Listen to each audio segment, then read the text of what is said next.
Széchenyi István magyar-német kéttanítási nyelvű általános iskola Széchenyi Napló hírlapja. Eredményeink. 2025. 10. 6-án sikeresen kiadtuk első számunkat. Eddig szinte csak pozitív visszajelzést kaptunk mindenkitől, akitől megállított minket. Sikeresen megoldottuk, hogy a szerkesztőségnek is legyen helye az intézményben. A tesi szertár melletti rész, a stúdió lett a mi helyünk.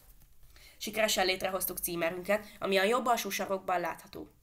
Kiadtuk 10. 6-án az első 4 darab aláírt újságunkat. Ebből csak összesen 4 darab van, mert aláírt, és igen ritkák, és már most elvitték az első 3 percben az összeset ma.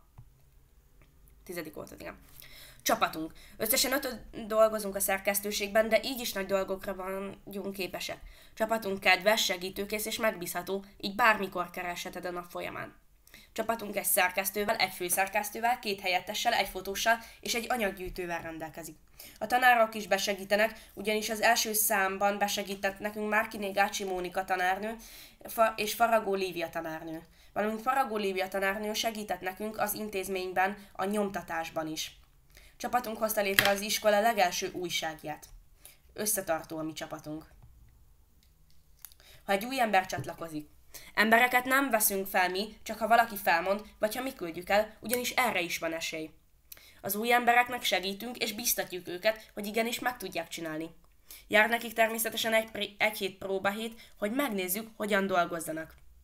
Megnéztük, hogyan dolgoznak, és végül az egész csapat összeül, és átbeszéljük a dolgokat, hogy felvegyük-e, vagy ne. Ha esetleg nem veszünk fel valakit, akkor sajnos nem tudjuk alkalmazni munkára. De elég jók az esélyek, ugyanis 89% van esélyre, hogy valakit felveszünk. A fontosabb tudnivalóink. Elérhetőség napló.szetszenyi@gmail.com. Helyünk a Széchenyi István általános iskola testnevelési szertár mellett lévő stúdió. Köszönöm, hogy megnézted ezt a bemutatkozó videót. Szia!